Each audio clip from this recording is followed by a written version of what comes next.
right. එතකොට මේ දවස්වල අපි කරන්නේ අපර් ලිම්බ් එක. එතකොට අපර් ලිම්බ් එක දැන් ඕනම එකක් ඉගෙන ගන්නකොට ඉගෙන ගන්න ක්‍රම කීපයක් තියෙනවා. ක්‍රම කීපයක් තියෙනවා. එතකොට ඒකේ මේ මම උගන්වන්නේ ඒ කියන්නේ මට ඒ කියන්නේ මම කැමති විදිහ. ඒ කියන්නේ මට පුළුවන් එහෙම. හැබැයි දැන් අපි සාමාන්‍යයෙන් ගත්තොත් මෙඩිකල් කොලෙජ් එකේ ඇනටොමි ලෙසන් එක යන ගමන් ඔය එතකොට ඇනටොමි රිලේටඩ් කන්ඩිෂන්ස් උගන්වනවා.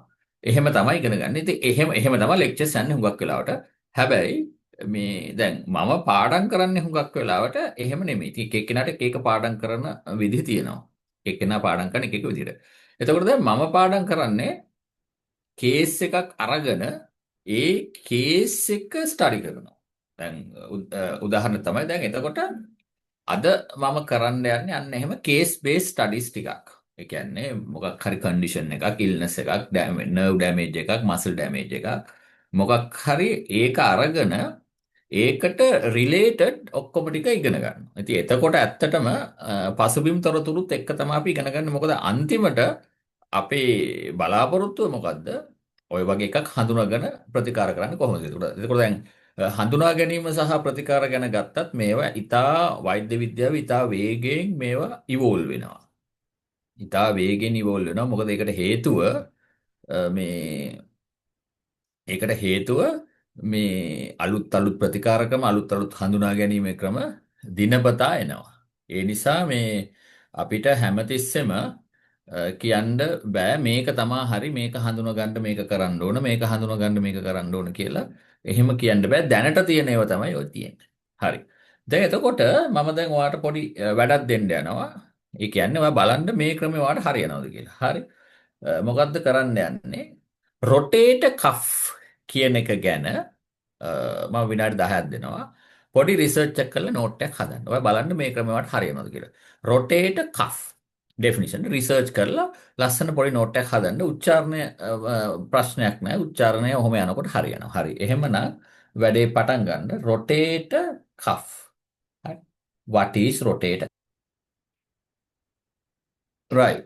සඳනි දැන් කියන්න. සඳනි can you on the video? Sir, today I joined with my phone. That's a Right. difficulty. Okay. Okay. No problem. You can tell. Can. The rotator cuff is a group of four muscles and their tendons that stabilize the shoulder joint and allow arm movements. There are four muscles. They are supraspinatus, infraspinatus, teres minor, subscapularis. Functions are stabilize the shoulder, help with lifting the rotating the arm. Common injuries are rotatory cuff tear caused by overuse or leading to shoulder pain. It leading to shoulder pain, weakness, or limited movements. Rotator cuff injury refers to damage to one or more of the four muscles, tendons that stabilize and movements the shoulder. Common causes are repetitive overhead motion, lifting heavy objects, and sudden trauma. Symptoms are shoulder pain, weakness in arm, limited range of motion, clicking or popping sound. Types of injuries are full thickness tear, inflammation, partial tear. Treatments are rest, physiotherapy, anti-inflammatory meds, and surgery. Okay, it's a good description, right? Tasindi, have you done your research? Yes. Okay, please read out. Tasindi, අපි දැකලාම නැහැ. Can you on the video? Possible? Sir, my video is not working. Right. Okay, no problem. Go ahead.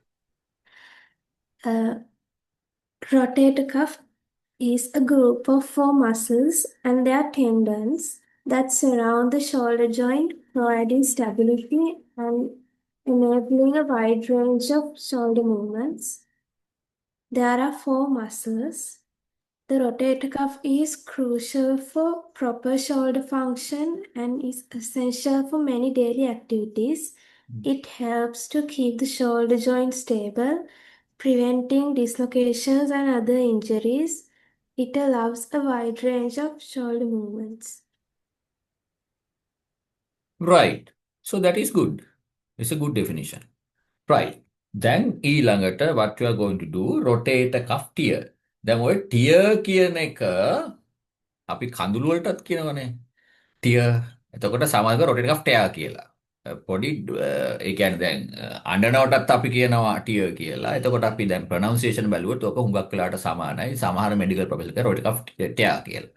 right එතකොට spellings දෙකම එකයි rotate cuff tear tear right එතකොට දැන් කඳුළු වලටත් කියන ඒකත් චුට්ටක් බලන ගම දැන් ඊළඟට කට්ටිය බලන්න මොකද්ද මේ rotate cuff tear කියලා කියන්නේ කියලා. හරි. ඔන්න ඊළඟ 10 minutes research එක. rotate cuff tear. What is it?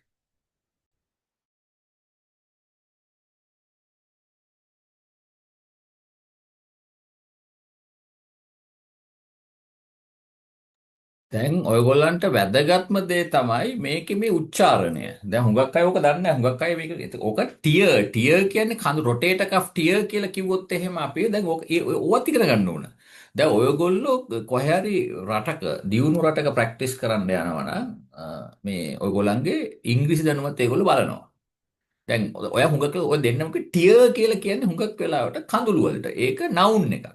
රොටේටර් කෆ් tear ටෙයා කියලා කියන්නේ verb එකක්. ඔය rotator cuff tear කියන එක තමයි හරියටම උච්චාරණය. දැන් ඒවත් බලා ගන්න. ඒ කියන්නේ දැන් අපි හුඟක් වෙලාවට පුළුවන් තරම් පූර්ණ කවදාකවත් දැනුම කියන එක පූර්ණ කරගන්න බෑ. ඒක කීයටවත් කරන්න බැරි වැඩක්.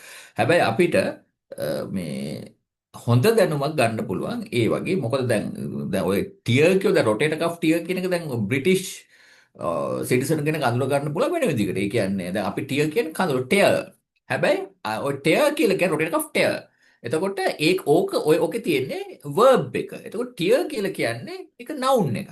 හරි. එතකොට ඕකත් චුට්ටක් බලා ගන්න ගමන් කරන්න මොකද මම හිතන්නේ ඔයගොල්ලෝ දැන් අද ඉඳන් මම ටික ටික ඔය spellings pronunciation ටික ටික ඉගෙන ඒවා වැරදි තමයි ඉගෙන ගන්න.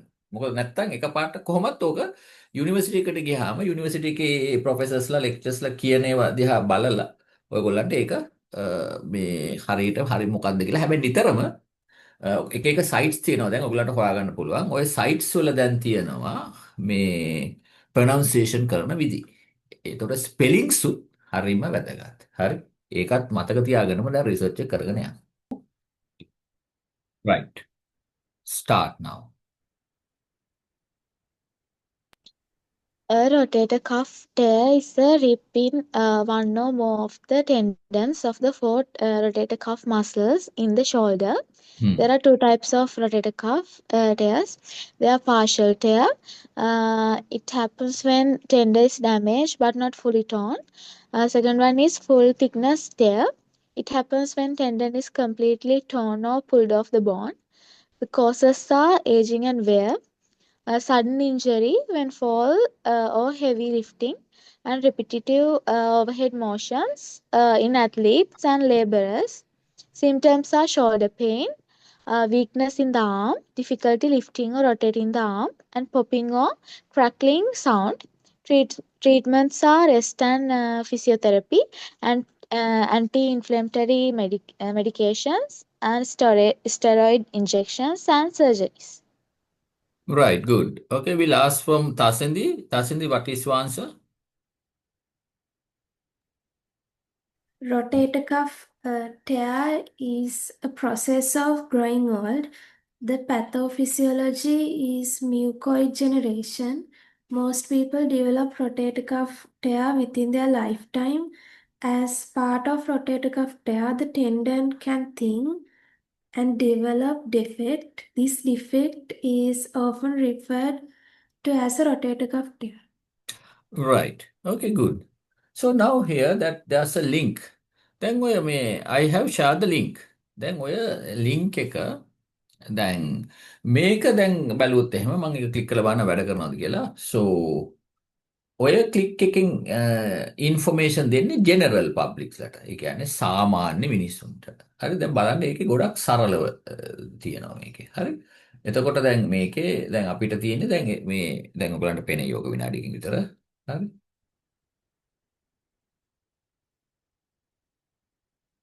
I have shared the screen. බලමු. right. ටිකක් වෙලා right. මේ ලින්ක් එක මම එවන්නම්. දැන් මේ තියෙන්නේ ඇත්තටම මේ ඕතෝ ඉන්ෆෝ කියලා. දැන් මේක American site from the American Academy of Orthopedic Surgeon. දැන් එතකොට ඒ වගේ රටවල් වල මේ සාමාන්‍ය මිනිස්සුන්ට අවබෝධ කරගන්න ඒගොල්ලෝ මේ ඉන්ෆෝමේෂන් දාලා තියෙනවා. දැන් මෙතන මේ print email Twitter. එතකොට මේකේ වෛද්‍යවරුන්ටත් ඉන්ෆෝමේෂන් ගන්න පුළුවන්. හැබැයි හුඟක් සරලව තියෙන. දැන් මේ බලන්න මේක බලපුවාම දැන් ඔයගොල්ලෝ ඉන්ෆෝමේෂන් ගන්නකොට හුඟක් වෙලාවට මම කියන්න කොහෙන්ද ගන්නවද දැන් මේකේ බලන්න මේ ද හියුමරස් එතකොට හියුමරස් එක ඉතින් බ්‍රැකට් වල දාලා තියෙන ඔයගලන්ට පේනවා මොකද්ද අපර් ආම් බෝන් කියලා. ඒ කියන්නේ මොකද්ද මේ ජෙනරල් පබ්ලික් අපි ඒකට කියනවා ලේ පීපල් කියලා. හරි. ඊළඟට ස්කැපියුල ඒකට අපි ෂෝල්ඩර් බ්ලේඩ්. ෂෝල්ඩර් බ්ලේඩ් කියලා සමහරලාට වෛද්‍යවරු කියනවා. හැබැයි අපි එතකොට ක්ලැවිකල් කොලර් බෝන් එහෙමත් කියනවා. ඒ වුණාට දැන් ඒක හුඟක් සරල විදිහට කියලා තියෙන්නේ මේ වගේ සයිට්ස් ජෙනරල් පබ්ලික් ඔයගලන්ට මූලික දැනුම. ඒ කියන්නේ සාමාන්‍ය මිනිසුන්ට මූලික දැනුම ලබා ගන්න පුළුවන්. මේ බලන්න මේක දාලා තියෙන්නේ your arm is kept in your shoulder socket by several structures including rotator cuff. Right, so that you can enlarge the screen if you want. I can enlarge it little bit, right, to show it more. හරි. එතකොට මේ තියෙන්නේ මේ your දැන් මේකෙත් නිවැරදි තොරතුරු තමයි දෙන්නේ. හැබැයි හුඟක් සරලව. දැන් ප්‍රශ්නේ තියෙන්නේ දැන් මේ වෛද්‍ය විද්‍යාව සම්බන්ධ ගොඩක් දේවල් ඉංග්‍රීසි භාෂාවෙන් තමයි තියෙන්නේ. වෛද්‍ය විද්‍යාව සම්බන්ධ ගොඩක් දේවල් ඉංග්‍රීසි භාෂාවෙන් තියෙනවා. ඒකට ඉංග්‍රීසි භාෂාවෙන් තියෙනකොට ඕක සිංහලට පරිවර්තනය කරන්න හරි අමාරුයි. ඒකයි හුඟක් වෙලාවට මේ ඔය වෛද්‍ය විද්‍යාව තොරතුරු සිංහලෙන් වැඩි නැත්තේ. සිංහලෙන් වැඩි නැහැනේ. එහෙම තියෙනවා කීප දෙනෙක් එහෙම දක්ෂ වෛද්‍යවරු ඉන්නවා. ඒගොල්ලෝ පුළුවන් තරම් මේ ආයුර්වේද වෛද්‍යවරුත් එක්ක එකතු වෙලා සිංහල භාෂාව පිළිබඳ විශාරදයොත් එක්ක එකතු වෙලා හුඟක් ඒවා සිංහලට පරිවර්තනය කරලා මේ සරල සිංහලෙන් කියනවා. හැබැයි ඒ වුණාට සමහර ඒවාට සිංහල වචන නැහැ. ඉතින් ඒතකොට ඒවා ඉංග්‍රීසියෙන්ම මේ කියන දේ ගැස්ට්‍රයිටිස් කියන ඒවා එහෙම දැන් වැඩි සිංහලෙන් පාවිච්චි කරන්නේ නැහැ. ඒක දැන් ඉංග්‍රීසියෙන්ම ගැස්ට්‍රික් ගැස්ට්‍රයිටිස් ගැස්ට්‍රික් කොහොම එක එක වචන වලින්. ඒතකොට අපි දන්නවා මේ මොකද්ද මේ කියලා. හරි. එතකොට දැන් ඔය මේ the migraine සමහර කෙනා migraine කියලා migraine කියනවා migraine කියනවා. එතකොට ඕකත් සමහර කෙනෙකුට ඉරුව රදේ කියලා කියනවා. හැබැයි ඉරුව රදේ කියන එක වැඩි පාවිච්චි කරන්නේ නැහැ. දැන් migraine කියලා migraine කිව්වහම දැන් අපි දන්නවා. ඉතින් එතකොට දැන් අපි දැන් ඔය සිංහල වචන sausages වගේ දැන් sausages වලට සිංහල වචන නැහැ වගේනේ. ඒ වගේ. දැන් මම මේ කියන්නේ මොකද්ද මේ දැන් මෙන්න මේ වගේ සයිට්ස් වලින් ඔයගොල්ලන්ට ගන්න පුළුවන්. ඒ කියන්නේ සාමාන්‍ය මිනිස්සුන්ට ගන්න පුළුවන් සාමාන්‍ය. අපි කියන ලේ පීපල් කියලා. ඔයගොල්ලෝ දැන් කමියුනිටි මෙඩිසින් රිසර්ච් කරද්දී ඔයගොල්ලන්ට උගන්වන්නේ මේ ලේ පීපල් කියන්නේ මේ සාමාන්‍ය මිනිස්සු වෛද්‍ය විද්‍යාත්මක එච්චර දැනුමක් නැහැ කියන්නේ සමහර දැනුමක් තියෙන සාමාන්‍ය මිනිස්සු. ඒ කියන්නේ මේ විද්‍යාව සාමාන්‍ය මිනිස්සු. එතකොට ඒගොල්ලන්ට තේරෙන්නේ දැන් බලන්න මේකේ මේ දාලා තියෙන විදිය මේක කියලා තියෙන දැන් මෙහෙම මේ මොකක්ද කියන්නේ your arm is kept. ඒ කියන්නේ බොහොම සරල ඉංග්‍රීසි වලින් තියෙන your arm is kept in your shoulder socket by several structures including rotator cuff. ඉතින් එතකොට මේකේ මේ subscapularis teres minor clavicle ඒව ඔක්කොම හරි. ඉතින් ඒවා වැරදි ඒව කරන්න බෑනේ. හරි. එතකොට ඔක්කොම දාලා මේ partial tier එකකින් ඉඳලා full thickness tier. එතකොට මේකෙනුත් අපිට දල අවබෝධයක් ගන්න පුළුවන්. හැබැයි දැන් ඒ කියන්නේ වෛද්‍යවරයෙකුට නම් මීට වඩා ලොකු දැනුමක් ඕන වෙනවා. ඉතින් මේ වගේ ඒවා මේ මුල් කාලේ බලන එක හොඳයි. පොඩ්ඩක් භාෂාව පුරුදු වෙන්න. හරි. එතකොට මේ දෙන මේ accurate tier. Accurate කියන්නේ දැන් අර එක පාට හැදෙන එක. If you fall down on your outstretched arm or lift something too heavy with jerking motion, you can tear your rotator cuff. ඔය tear කියන එක වචන එච්චර හරි නෑ. tear කියන කඳුළු වගේ. හැබැයි same spelling ඔය y එහෙම කියනකොට පොඩ්ඩක් බලා ගන්න. හරි. එතකොට සමහරට ලකුණු අඩු වෙන්න ඉඩ තියෙනවද කියලා මට හිතෙනවා. හරි. එතකොට දැන් මේකෙන් ඉගෙන ගන්නකොට ඔයගොල්ලෝ මෙන්න මේව මතක තියාගන්න ඕනේ. මොකද්ද මේ supraspinated මේ muscle එකේ තියෙන origin and insertion කියලා. එතකොට origin එක මොකද්ද? දැන් එතකොට අන්න ඒවා දැන් චෞරාසි anatomy පොතකින් ඉගෙන ගන්න ඕනේ. දැන් ඔය කොහොම medical college එකේ එකින් එකට වචනෙට ඔයගොල්ලන්ට කියන්නේ නැහැ. ඒක කියන්නත් බෑ. දැන් ඔයගොල්ලෝ දැක්කොත් එහෙම දැන් ඔයගොල්ලෝ Gray's anatomy ගත්තොත් එහෙම ඒක ලොකුයි dictionary එකක් වගේ ලොකුයි. බරත් 1 කිලෝ 4-5ක්. එතකොට ඒකේ ඔක්කොම උගන්නන්න බෑ. ඒක කීරත් කරන්න බැරි වැඩක්. එතකොට බේසික් දේවල් උගන්වනවා. ඔයගොල්ලෝ දැන් මේවා පාඩම් කරලා ඉගෙන ගන්නවා. හරි. එහෙම තමයි දැන් එතකොට මම ඔයගොල්ලන්ට දැන් පොඩ්ඩක් පෙන්නන්න මේ තියෙන්නේ චෞරාසියා ගිය සතියේ මම පෙන්නුවා දැන් චෞරාසියා ඇනටොමි පොත. එතකොට මේක හුඟක් වෙලාවට මේ ඉන්දියාවේ පොතගෙන මම ගිය පාර මේ ඒගොල්ලන්ට ඒක පැහැදිලි කරා. එතකොට දැන් මේකෙන් අපිට ගොඩාක් මොකද මේ දැන් මේ බලන්න මේ පොයින්ට්ස් වලට දාලා තියෙන මේ පොත එවන්න නැති කට්ටිය මගෙන් ඉල්ලන්න. හරිද? එතකොට මේකේ පැથොලොජිකල් කන්ඩිෂන්ස් උත් දාලා තියෙනවා. දැන් ඔයගොල්ලන්ට පේනවා මැඩි ලංස් ඩිෆෝමිටි මේ කියන්නේ මේක මැඩි ලංස් ඩිෆෝමිටි ඔය ඒවත් පැથොලොජිකල් කන්ඩිෂන් දාලා එතකොට හොඳයි ඒක දැනගන්න එක. හරි.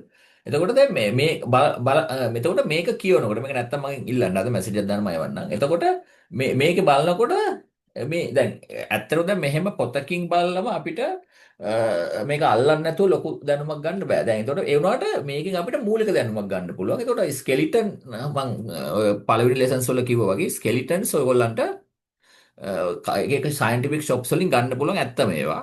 ඒ කියන්නේ ඇත්ත වගේ කියන්නේ ප්ලාස්ටික් වලින් හදපුවා ගොඩක් තියෙනවා. දැන් ඒ විදිහටම ඉතින් ඒක අරගෙන එහෙම හැකියාවක් තියෙනවා නම් ඒක අරගෙන ඒගොල්ලෝ ලස්සන බොක්ස් එකක දාලා තියෙනවා. එතකොට ඒකේ මේ ෆීමේල් මේල් වර්ෂන් කියලා ගන්න පුළුවන්. එහෙම නැත්නම් ජෙනරල් වර්ෂන් එකක් තියෙනවා. ඒක අරගෙන බලන එක ගොඩක් හොඳයි. මොකද ඒවා හයි කරලා ගලවන්නත් පුළුවන්. එතකොට සාමාන්‍ය ලංකාවේ මේ සමහරුත් නම් කොහොම හරි වාසනාවක් තියෙනවා. ඇත්ත මේ හියුමන් කෙනෙක්ගේ ඇට සැකිල්ලක් හොයාගන්න. ඉතින් එහෙම හොයාගන්න එකත් ඉතින් හොඳයි පුළුවන් නම්. හරි. එතකොට දැන් එතකොට මේවා පාඩම් කරද්දී දැන් ඔයගලන්ට මේ හැම එකම මේ එකින් එක කියලා දෙන්නේ නැහැ. එතකොට මේ ටියුබකල්. එතකොට මොකක්ද ටියුබකල් කියලා කියන්නේ?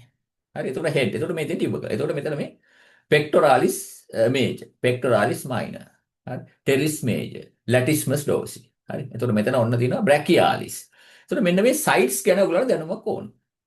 එතකොට මේක medial head of tricep brachii deltoid muscle. එතකොට muscle එක insert වෙන්නේ කොහෙන්ද? origin එක මොකක්ද? එතකොට දැන් ඔන්න දැන් ඊළඟට දැන් ඔය clinical case එකක් අපි දැනගත්තොත් එහෙම දැන් මෙතන කැඩුනොත් එහෙම මේක හරියට මැදින් කැඩුනොත් එහෙම මොකක්ද damage වෙන්නේ? radial nerve එක කැඩෙන්න පුළුවන්. එතකොට හරි. එතකොට මේ හරිය head එක damage වුණොත් එහෙම. ඉතින් මෙහෙම දැන් මම මේ උගලන්ට උගන්වන්නේ ඒ කියන්නේ මේ ක්‍රමය තමයි මේ ඒ කියන්නේ සාමාන්‍යයෙන් මේ මම කැමති ක්‍රමය. හැබැයි සමහරුන්ට ওই ක්‍රමය අල්ලන්නේ නැහැ. දැන් මොකද දැන් සමහරුන්ට ඉගෙන ගන්න පුළුවන් මුල ඉඳලා. ඒ කියන්නේ බෙල්ලේ ඉඳලා නියපොත්තල යනකම් ඉසකෑ ගහේ ඉඳලා නියපොත්ත ළඟට යනකම් එහෙම දිගටම යන ෆ්ලෝ එකට ඉගෙන ගන්න පුළුවන් කට්ටිය ඉන්නවා. හරිද? එතකොට එහෙම ඉන්නවා අපේ බැච් එකේ සිටිය එහෙම ඉන්න. එතකොට දැන් හුඟක් වෙලාවට මම අනිත් එක තමයි යුනිවර්සිටි යනකොට ලෙක්චර්ස් හැමතිස්සෙම ලෙක්චර්ස් වලට යන්න ඕන. ලෙක්චර්ස් වලට යනවා කට්නම් කරන්න එපා. මොකද හුඟක් වෙලාවට දැන් හුඟක් යුනිවර්සිටි තියෙනවා 80% lecture attendance important ඔයගොල්ලන්ට attendance sheet එකක් තියෙනවා. එතකොට සමහර ඒවා compulsory. නැත්නම් repeat වෙනවා. අනිවාර්යෙන් යන්න ඕන ඒවා තියෙනවා. සමහර ලාවට තාත්තගේ මම දන්නවා තාත්තගේ මල්ල ගෙදර තිබිලා මේ ඒත් යන්න බැරි වෙච්ච අවස්ථා තාත්තා මුල එහෙමත් තියෙනවා. මොකද ඒවා ෂෙඩියුල් කරපුවම හරි අමාරු වෙනස් කරන්න. මොකද හුඟක් busy ෂෙඩියුල් එකකට යන්නේ. හරි. ඉතින් ඔය ඉස්කෝලේ වගේ ඒවා යුනිවර්සිටි එකේ ඒවා කරන්න හරිම අමාරුයි. හරි.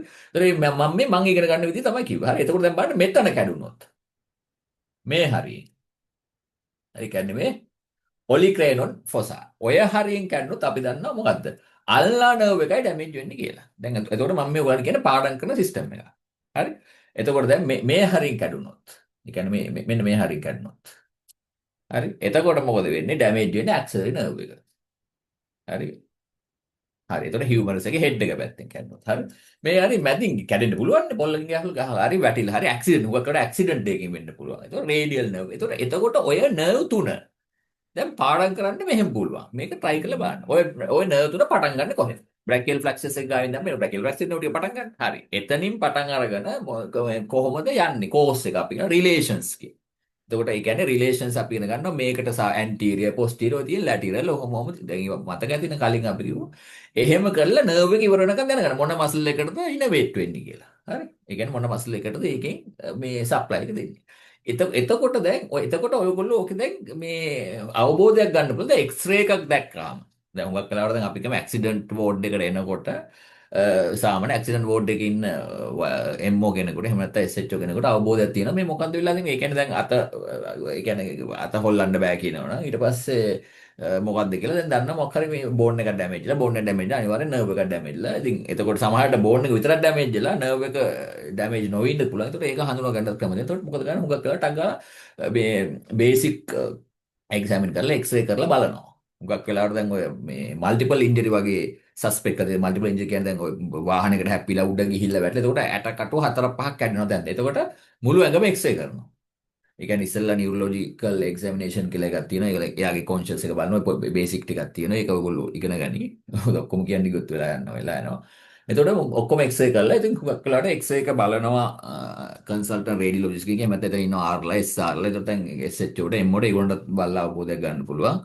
එතකොට එහෙම තමයි අපි ට්‍රීට්මන්ට් පටන් ගන්න. දැන් මම මේ කියන්නේ මොකද්ද? මෙන්න මෙහෙම ඉගෙන ගන්න පුළුවන්. හරි මෙන්න මෙහෙම ඉගෙන ගන්නවා. එතකොට දැන් මෙතන මොකද්ද කියලා දැන් ඔයගොල්ලෝ බලා ගන්න. ඕක හැම එකම කිසිම වෙලාවක මේ A level වගේ ওই notes ඔක්කොම හදලා දීලා ඒකයි දැන් සමහර ලංකාවේ මහාචාර්යවරු දැනටත් කියන කතාවක් තමයි මේ A level කාලේ මේ පෝලා විශ්වවිද්‍යාලය ඇවිල්ලා විශ්වවිද්‍යාල අප මොනවත් කරගන්න බෑ කියලා. මොකද A level කාලේ 90ක් විතර ගුරුවරු උදව් කරනවානේ. එතකොට මේක ඒ වැඩේ නම් කරන්න බෑ.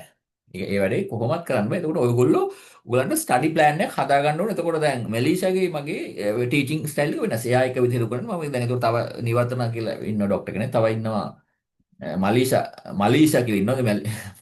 මෙලීෂා පටලගෙන එතකොට she is doing biochemistry. එයා පස්සේ ඔයගලන්ට හම්බෙයි. එතකොට මේ එක එක්කෙනාගේ එක එක විදිහ තියෙන්නේ. එතකොට මේ ක්‍රමය ඔයගොල්ලන්ට කැමති නම් ඔයගොල්ලන්ට පුළුවන් මේ ක්‍රමය අනුව ඉගෙන ගන්න. ඒ කියන්නේ කේස් එකක් කරගෙන කේස් හැබැයි නිකන් කේස් එක ඉගෙන ගන්න වැඩ නැහැ. මේ මොකද රේඩියල් නම එක පටන් ගන්න කොහෙන්ද ඉවර වෙන්නේ කොහෙන්ද කියලා බලා ගන්නවා. අල්ලන එක පටන් ගන්න කොහෙන්ද ඉවර වෙන්නේ කොහෙන්ද කියලා බලා ගන්නවා. එහෙම ඉගෙන ගැනීමේ ක්‍රමයක්ත් තියෙනවා. එහෙම ඉගෙන ගැනීමේ ක්‍රමයක් තියෙනවා. එතකොට මේ තියෙන්නේ දැන් ඔසිෆිකේෂන්. එතකොට ඒ කියන්නේ මේ බෝන් එක හැදෙන කාල සීමා. ඔන්න දැන් මෙතන මෙන්න බලන්න දැන් මේගොල්ලෝ කන්ඩිෂන් එක දීලා තියෙනවා.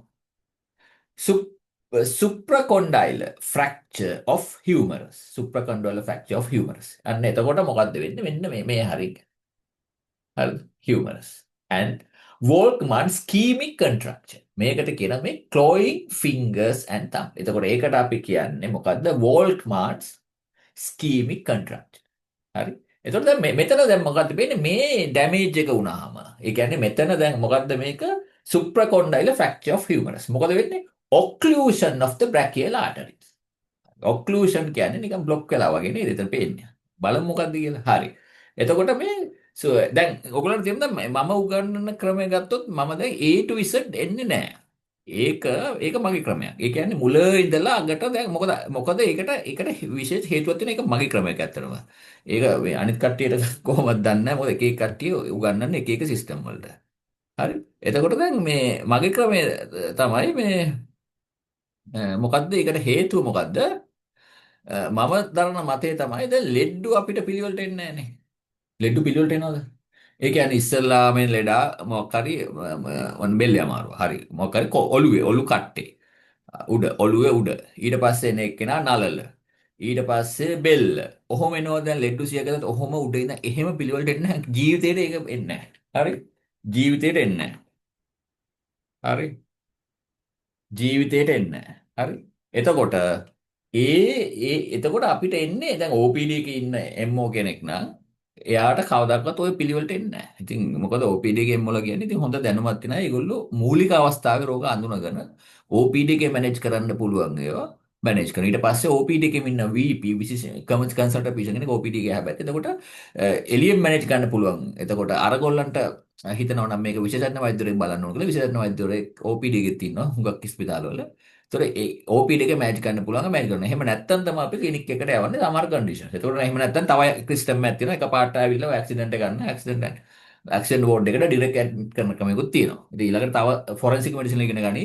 සමහර ලාවට පොලිසිය ගිහිල්ලා කම්ප්ලේන්ට් එකක් කරලා ඒ කියන්නේ ගහලා ගුටි කාලා ඇවිදින්න පුළුවන් නම් එච්චර අමාරු නැත්නම් ඒ තුවාල දිනන පොලිසියට ගිහිල්ලා කම්ප්ලේන්ට් එකක් කරලා එහෙම ඇඩ්මිට් වෙන ක්‍රමයක තියෙන එහෙම තියෙනවා. ඔයගොල්ලෝ ෆොරෙන්සික් මෙඩිසින් වල ඉගෙන ගන්නේ. දැන් ඔයගොල්ලෝ පිටරට ගිහිල්ලා ඉගෙන ගත්තොත් ලංකාවේ ඒ පොත් පාඩම් කරලා ඒ ක්ලාසස් ගිහිල්ලා ඒව ඉගෙන ගන්න ලංකාවේ නීතිය ගැන දැනගෙන තමයි එන්න ඕනේ. ඒ රටවලවත් ඒවා තියෙනවා. ඒ නිසා ප්‍රශ්නයක් කරගන්න එපා. හරි.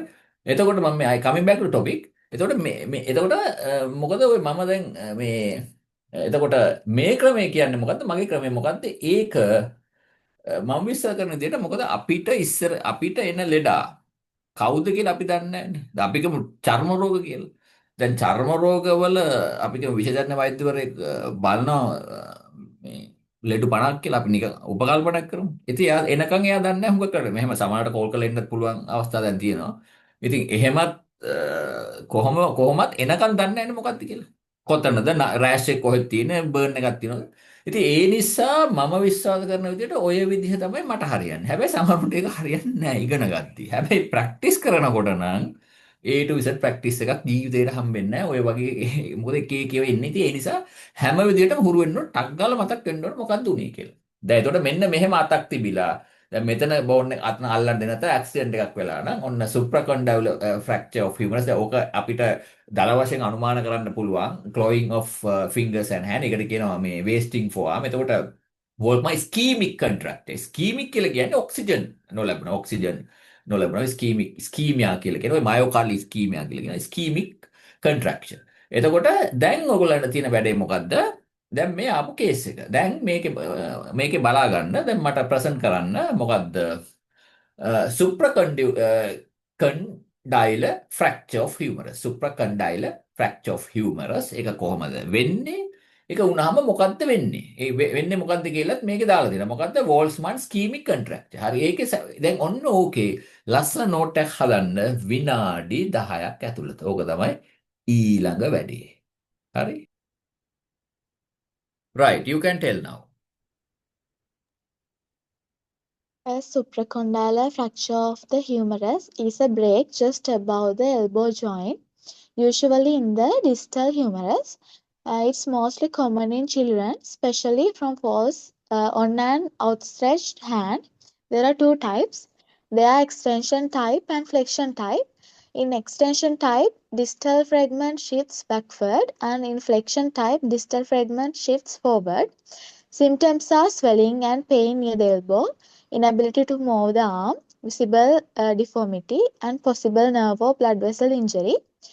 Complications are injury to brachial artery or medial nerve, Walkman ischemic contracture, and improper Ischemic contracture. Right. Okay. Go ahead. Kian.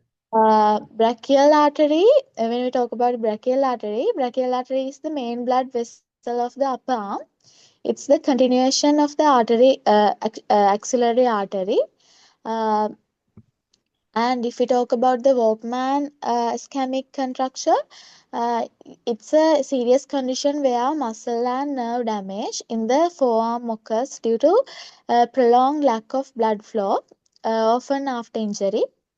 And treatments of supracondylar fracture, surgery, closed reduction with pinning, and immobilization. Right, that's a good response. Right. හරි දැන් එතකොට දැන් ඊළඟට මේ තිසාදි කියනකම් දැන් ඔන්න මම වැඩක් දෙනවා. මොකක්ද දන්නවද වැඩේ අනිත් කට්ටියට?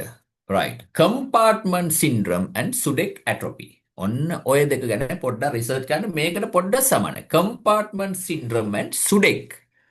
ඒක ඩිෆරන්ට් ප්‍රනන්සියේෂන් atrophy. Right. ඒ දෙක පොඩ්ඩක් රිසර්ච් කරන්න. හරි. දැන් එහෙනම් ඕකේ තිසාදි දැන් ඔයාගේ ඩෙෆිනිෂන් එක කියන්න. A supracondylar humerus fracture is a fracture of the distal humerus just above the elbow joint. The fracture is usually transverse or oblique and above the medial and lateral condyles and epicondyles. This fracture pattern is relatively rare in adults, but is the most common type of elbow fracture in children. It occurs through the thin part of the distal humerus above the level of the growth plate. Medial nerve is damaged in this fracture. Right. Okay. Go ahead. ඉවරද? Right. හරි. දැන් එතකොට ඊළඟට මම මොකද්ද කිව්වේ? compartment syndrome and Sudeck atrophy. ඕකට පොඩි හේතුවක් තියෙනවා. මොකද්ද කියලා. ඔන්න ඕගොල්ලන්ට එතකොට ඕක දැන් මට ඔය ටක් ගාලා මතක් වෙන එක්ස්පීරියන්ස් එකෙන්නේ. එතකොට දැන් ඕගොල්ලන්ටත් එහෙම මතක් වෙන්න ඕන. මතක් වෙන්න මොකද? නිතර ප්‍රැක්ටිස් කරන්න ඕන. අනිත් එක උගන්වන්න ඕන. අනිත් එක කියවන්න ඕන. මොකද ඕනම ෆීල්ඩ් එකක හොඳට මතක තියාගන්න දැන් මම ඔය ඇනටොමි පොත් ඔයගොල්ලන්ට එවලා තියෙනවනේ. නිකන් තියාගන්න එපා. නිකන් තියන්න එපා. දැන් කියවන්න ඕන. මොකද එහෙම නැතුව එහෙම නැතුව අපිට බෑ ඕකේ මාස්ටර් ඒ කියන්නේ හොඳ දැනුමක් ගන්න. දැන් ඔයගොල්ලෝ දන්නවදිනේ දැන් ලංකාවේ ඉන්නවා හෘද රෝග විශේෂඥවරු ගණනාවක් ඉන්නවා. දැන් ඒ වුණාට ඔයගොල්ලෝ දන්නව නේද? ඒකේ කීප දෙනෙක් ගොඩක් ප්‍රසිද්ධයි කියලා. ඒතකොට ඊළඟට ඔයගොල්ලෝ දන්නවා දැන් අයි සර්ජන්ස්ලා, ඔප්තැල්මොලොජිස්ට්ලා, ඒකෙත් දැන් සබ් ස්පෙෂැලිටි තියෙනවා ඔකියුලෝප්ලාස්ටික් සර්ජන්, ඔහොම ගොඩක් ඉස්සර නම් ජෙනරල් ඔප්තැල්මොලොජි කිව්වම ඔක්කොම කරනවා. දැන් එහෙම නෙමෙයි. ඒකේ උපවිශේෂඥ වෛද්‍යවරුත් ගොඩක් ඉන්නවා. ඒ කියන්නේ උප කියන්නේ මේ පහත් කෙනෙක් නෙමෙයි මේ විවිධ ක්ෂේත්‍රවලට ඒ කියන්නේ අයි සර්ජරි වලත් විවිධ කොටස් වලට විශේෂඥ පුහුණුව ලැබුව අය. දැන් මම මේ කියන්නේ මොකද්ද?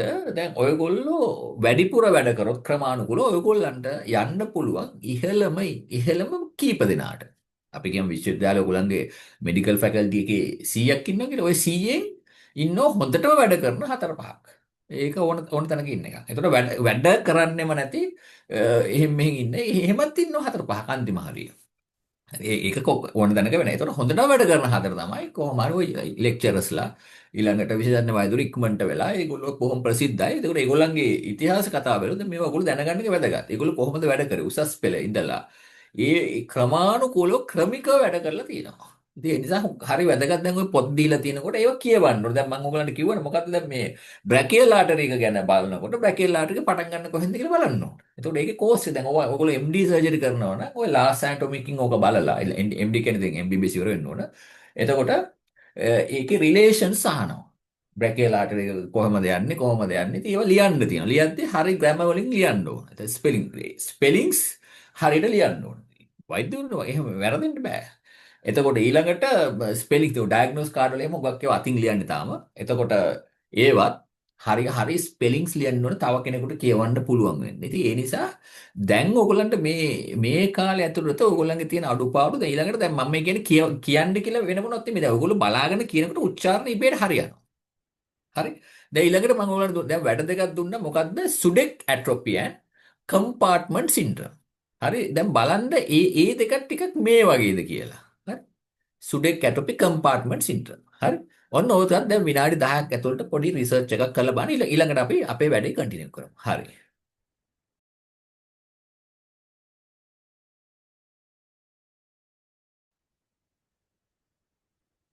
Yes, please go ahead. Compartment syndrome is a serious condition where pressure builds up inside the muscle compartment, reducing blood flow and leading to muscle and nerve damage. Causes are fractures, especially long bones like tibia, injuries, tight cast or bandages, burns or bleeding. Symptoms are pain, tingling or numbness, pale skin, late sign, paralysis, and pressure.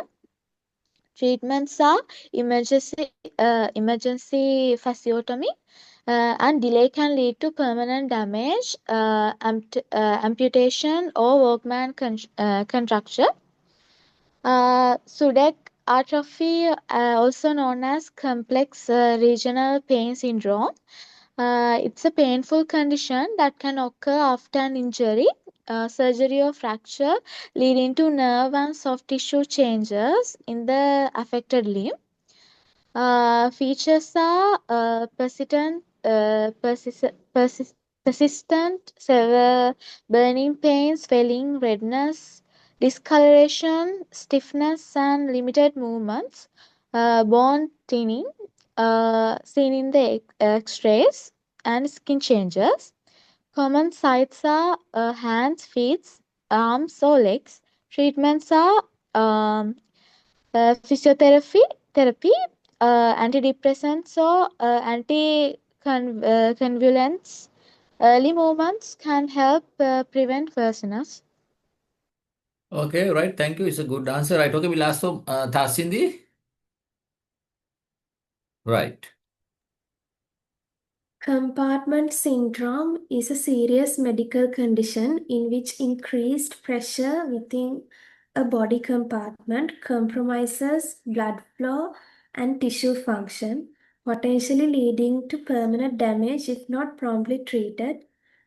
There are two types, acute and chronic. Symptoms: pain, numbness, decreased ability to move the affected limb. Treatment: timely surgery, physical therapy. Causes: fracture, crush injury following a period of poor blood flow. Good.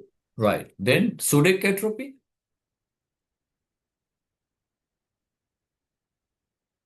Compartment syndrome විතරද බැලුවේ? ද තසන්දී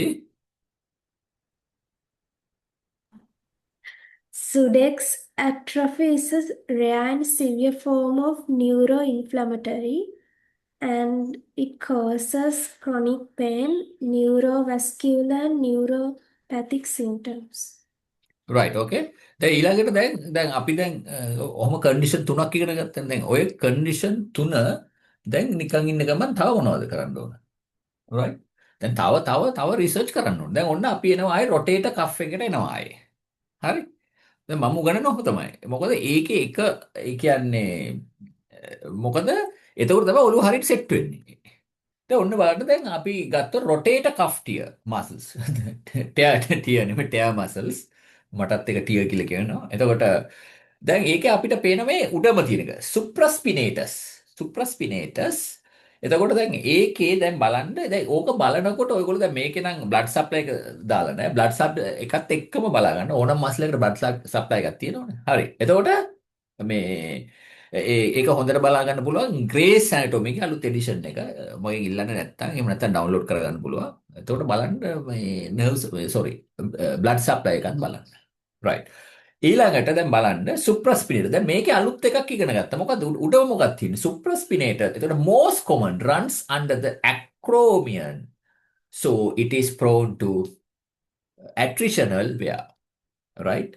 එතකොට most common එහෙනම් මොකක්ද මේ සුප්‍රස්පිනේටර්ස් එක තමයි මේ රොටේටර් කෆ් එකේ ටෝන් ඒ කියන්නේ ඩැමේජ් වෙන එකේ මූලික මසල් එක ඉන්වෝල්ව් එක. ඒක පේනවා. Tear frequency. ඊළඟට ඉන්ෆ්‍රස්පිනේටර්ස් ටෙරස් මයින්ඩ්. දැන් ඉතින් බලන්න කොතනද ඔක කැඩෙන්නේ කියලා. කොතනද ඉන්වෝල්ව් වෙන්නේ කියලා. Rotator cuff muscles. right.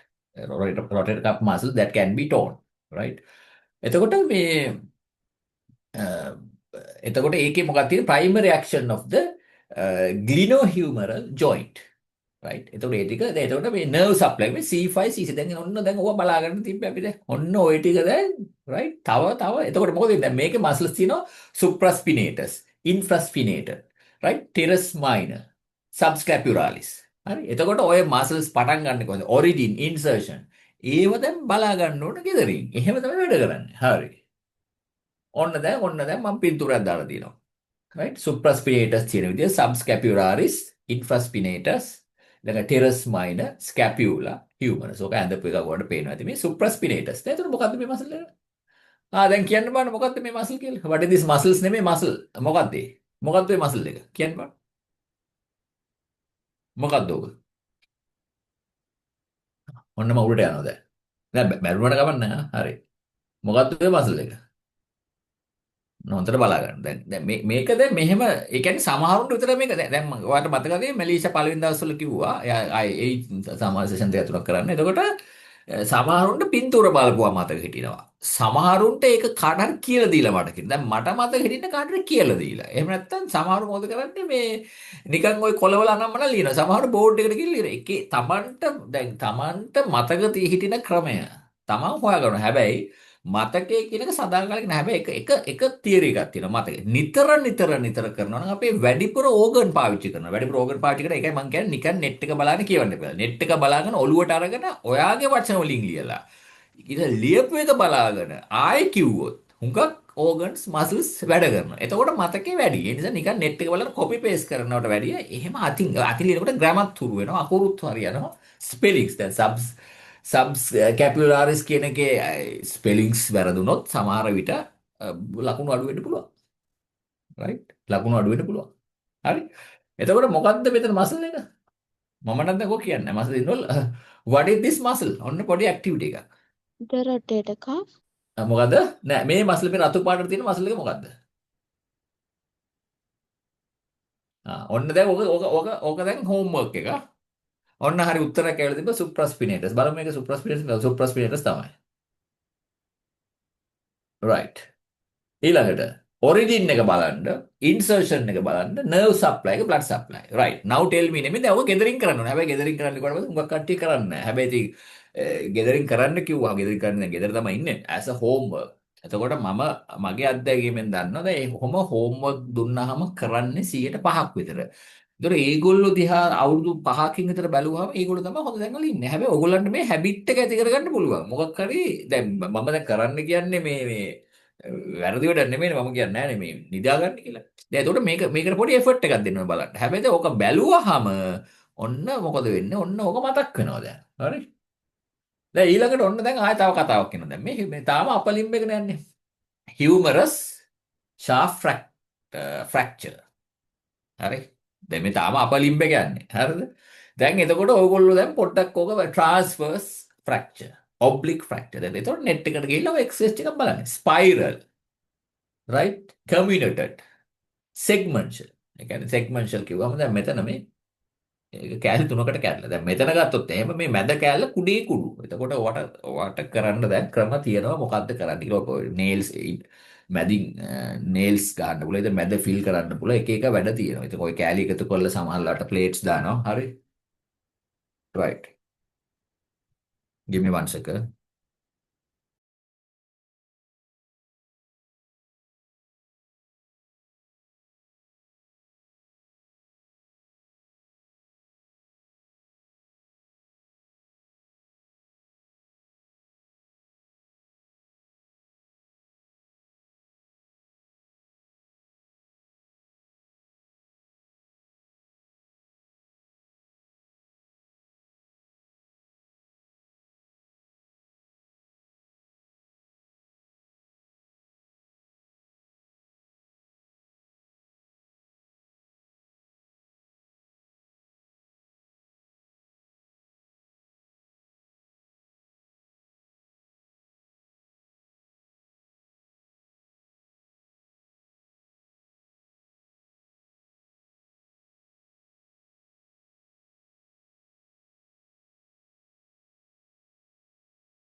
sorry, I got a very urgent call. මම සාමාන්‍ය උගන්වන වෙලාවේ මේ ෆෝන් ආන්සර් කරන්නේ නැහැ. දැන් මට ආන්සර් කරන්න නම් මොකද I have ordered something. right. okay. එතකොට මේ ටික බලා ගන්න ඕන කොහොමද humeral shaft fracture ওই ටික බලා ගන්න ඕන. එහෙම තමයි ඉගෙන ගන්න. දැන් මේ ඔන්න කතාව. ඔන්න දැන් මේවා නම් දැන් මම කියලා දෙන්නේ නැහැ. දැන් මම ඕක කිව්වා. දැන් ගෙදරින් ඕක බලා ගන්න. මම මේ රෙකෝඩ් එක දානකොට බලන්න humeral shaft what is this nerve? දැන් එතකොට මේ ඩැමේජ් වෙන්නේ මොන nerve එකද? ඔන්න ඔහොම තමයි ඉගෙන ගන්න මගේ ක්‍රමය. එතකොට මොකද්ද? මේ nerve එක ඩැමේජ් වුම් පටන් ගන්නෙ කොතනින්ද? ඉවර වෙන්නේ කොතනින්ද? යන්නේ කොහොමද? right? ඔන්න ඔය ටික. හරි. දැන් ඒව දැන් කියන්නේ නැහැ. දැන් ඔය දැන් උදේ ඉඳන් කිව්වනේ. හරි. ඊළඟට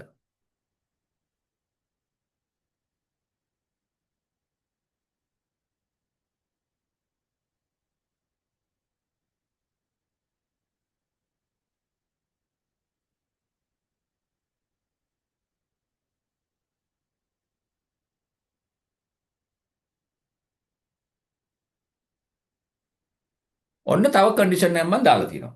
ඒකට අපි කියන්නේ adhesive capsular. දැන් ඔයගලන්ට පේනවා මේ යන ක්‍රමයකුත් තියෙනවා. දැන් අපි තාම upper arm එක යන්නේ. upper limb එක නෑනේ. ඔය upper limb එකේ තියෙන conditions තමයි ඔය යන්නේ. දැන් අපි කරන්නේ මොකද්ද? කේස් එක අරගෙන පසුබිම කතා.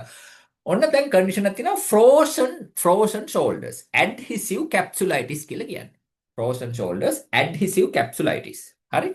ඒතර මේ frozen shoulder එක ගැන දැන් හොඳ රිසර්ච් එකක් කරන්න කොහොමද ඒක හැදෙන්නේ කාටද වැඩිපුර හැදෙන්නේ පිරිමින්ටද කාන්තාවන්ටද හරි එතකොට මොකක්ද සයින්ස් ඇන්ඩ් සිම්ප්ටම්ස් එතකොට දියවැඩියාව තියෙන කට්ටියට මේක වැඩිපුර හැදෙනවද එතකොට මේ වගේ කන්ඩිෂන් එක සාමාන්‍යයෙන් මැනේජ් කරනවා රුමටොලොජිස්ට්ලා එහෙම නැත්නම් ජෙනරල් ෆිසිෂියන්ස්ලා මැනේජ් කරන මොකක් තියෙන ප්‍රතිකාර ක්‍රම. එතකොට ඔයාලට පේනවා දැන් මේ අපර් ලිම්බ් එකේ තියෙන කන්ඩිෂන් තමයි බලන්නේ. එතකොට නිකන් ඔක උඩ බලන් ඉන්නේ නැතුව සයින්ස් ඇන්ඩ් සිම්ප්ටම්ස් කොහෙද රිදෙන්නේ.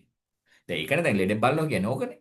හරිද? එතකොට ලෙඩෙක් බලලා කියලා ඕක දැනගෙන බෑ. ඇසෝසියේට් ස්ට්‍රක්චර්ස් දැනගන්න ඕනේ. ක්ලැවිකියුලර් බෝන් එක. එතකොට මෙතන මේ කැප්සුලා, ෂෝල්ඩර් බ්ලේඩ්. දැන් එතකොට මේ පින්තූරේ ජෙනරල් පබ්ලික්ස්ලට එඩියුකේට් කරන්න හදලා තියෙන. ඕක මම දැම්මේ මොකද? ඔයගොල්ලන්ට තාම ලොකු දැනුමක් නැහැ. පටන් ගත්තද හියුමරස් නැත්තම් මෙඩිකල් පොත්වල කවදාකවත් අපාම් කියලා එන්නේ නැහැ. හරිද? ෂෝල්ඩර් කැප්සුල. එතකොට ඔයගොල්ලන්ට පේනවා මේ ජොයින්ට් කැප්සුල. හරියට මේ ජොයින්ට් එකේ right කැප්සූල් එක තමයි තිබිලා තියෙන frozen shoulders. ඒකට ඒ වචනයත් අපි පාවිච්චි කරනවා. එතකොට සාමාන්‍යයෙන් ඕකේ හොඳම මෙඩිකල් ටර්ම් එකට අපි කියන්නේ adhesive capsulitis. එහෙම නැත්නම් frozen shoulders කියලා කියනවා. හරි. එහෙමනම් අපි දැන් ඒක බලමු මොකද්ද කියලා. හරි. හොඳට රිසර්ච් එකක් කරලා බලලා කියන්න පුරුදු වෙන්න. හරි.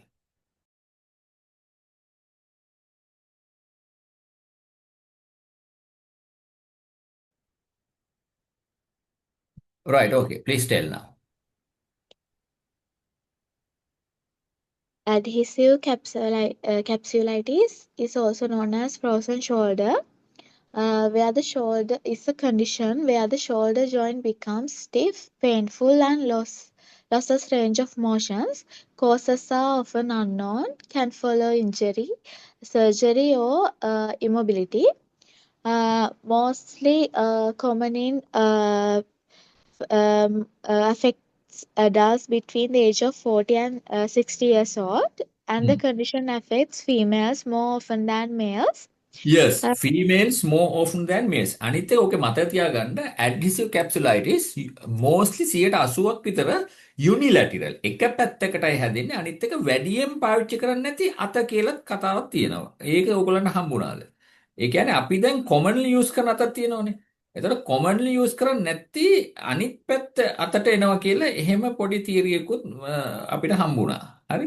එතකොට ඒකයි. එතකොට වැඩිපුරම හැදෙන්නේ ඔව් කාන්තාවන්ට ඒක හරි. එතකොට දැන් ඊළඟට මතක තියාගන්න දියවැඩියාව තියෙන අයට වැඩි සම්භාවිතාවක් තියෙනවා ප්‍රෝෂන් ෂෝල්ඩර් එක හැදෙන්න.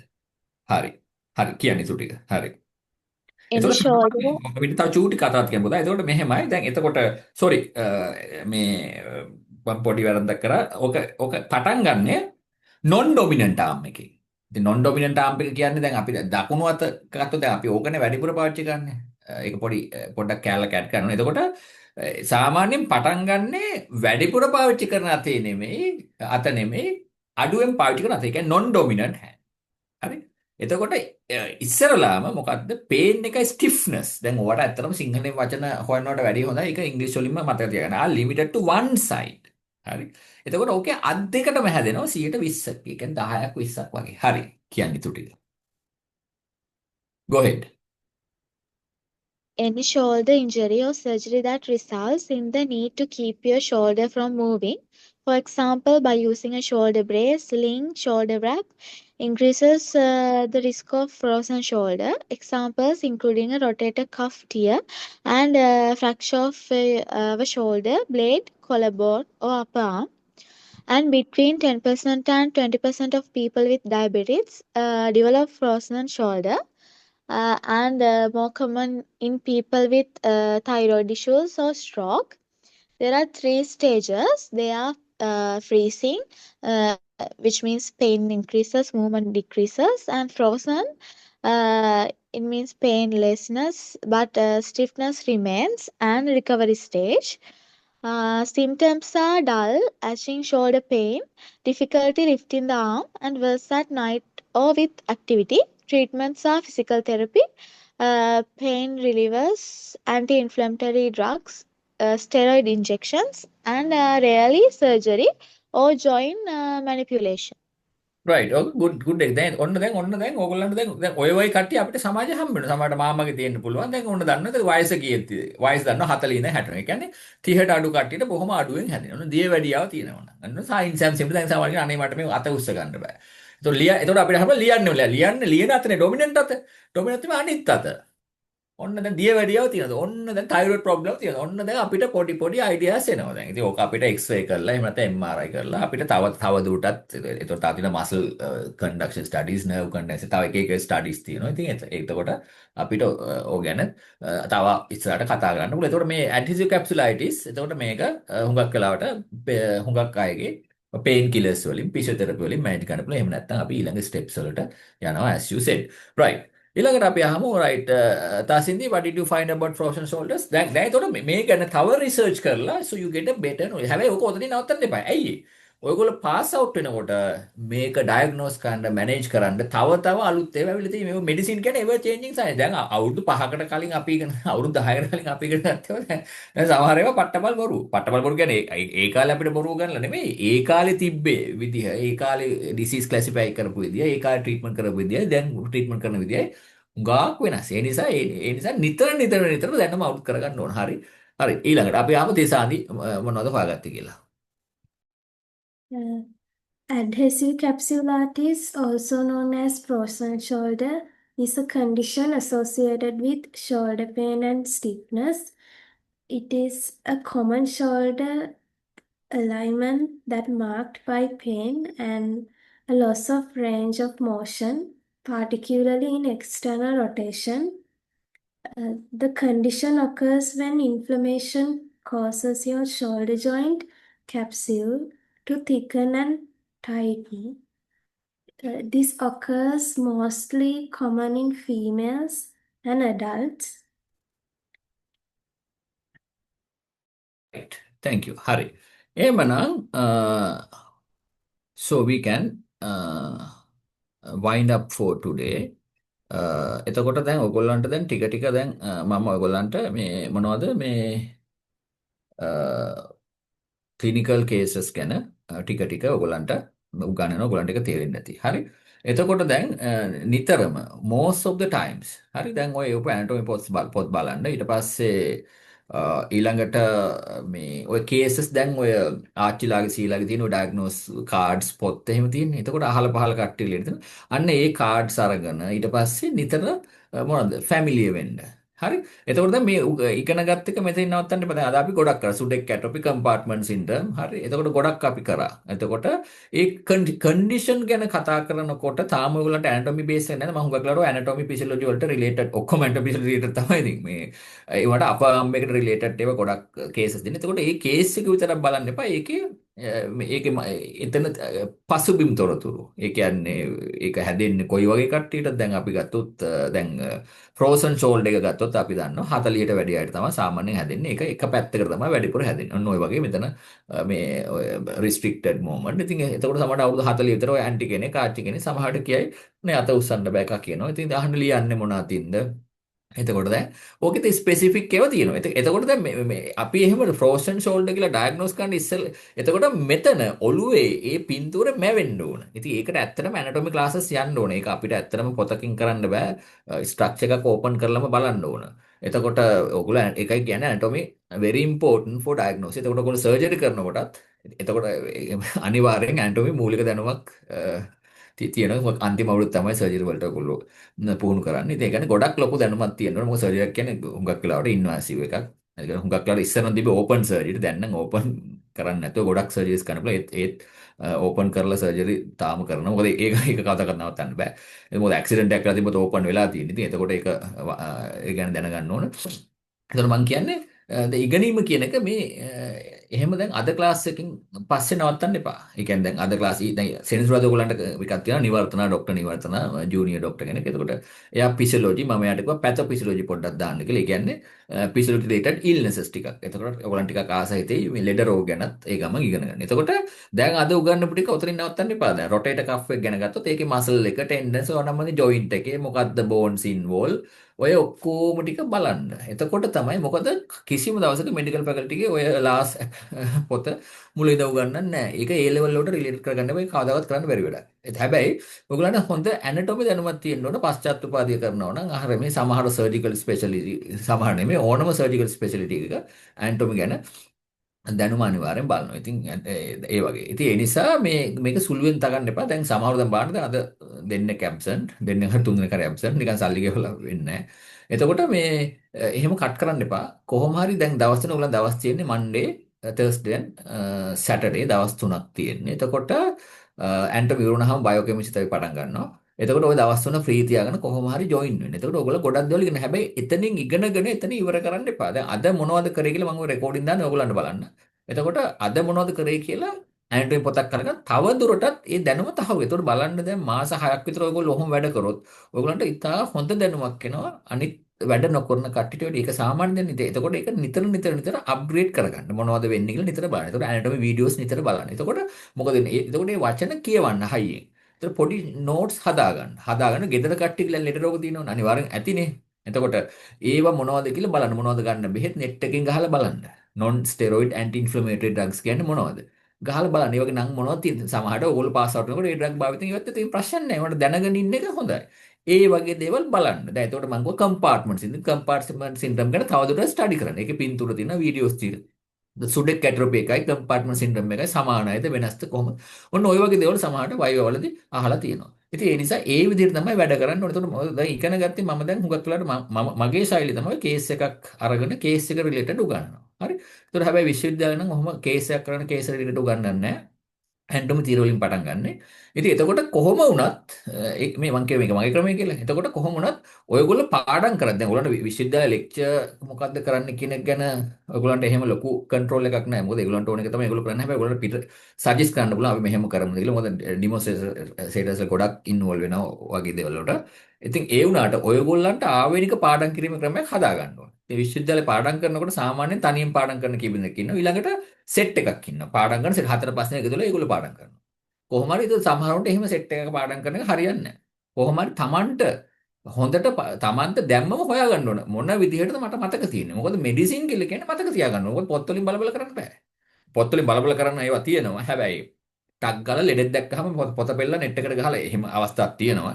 ඒ වුණාට හොඳ අවබෝධයක් ඒ කියන්නේ ඒ මොහොතේ එන්න තියෙන්න ඕනේ. ඉතින් ඒ නිසා දැන් O level A level වගේ නෙමෙයි දැන් ඔයගොල්ලෝ මේ කාලේ නාස්ති කරන්නේ නැතුව මේ සතියෙම දැන් වෙන වැඩක් නැහැ. සතියෙම ඔය මෙඩිකල් පොත් කියවලා ඒ ෂෝට් නෝට්ස් ගහලා එතකොට ඔයගොල්ලන්ට තේරෙයි කොච්චර ලේසිද ඔයගොල්ලන්ගේ පළවෙනි අවුරුද්දේ වැඩ කටයුතු කියලා. හරි එහෙනම් thank you for joining. අද අපි නවත්තමු. එතකොට සැටර්ඩේ ක්ලාස් එක කට් කරන්න එපා. මේ අපේ ජූනියර් කලීග් කෙනෙක්, ලේඩි කෙනෙක්, ડોක්ටර් නිවර්තනා එතකොට ෆිසියොලොජි සෙකන්ඩ් ලෙසන් එක කරයි. ඒකට ලෑස්ති වෙන්න සැටර්ඩේ 8:00ට. ඉතින් රෙකෝඩින් බලලා හරියන්නේ. ඔයගොල්ලෝ පාර්ටිසිපේට් වෙන්න. එතකොට මේ වීඩියෝස් නිතරම බලලා හුරු වෙන්න. හුරු වෙනකොට ඔයගොල්ලන්ට වැඩේ ලේසි. එහෙනම් thank you very much for joining and we stop now. Okay, bye.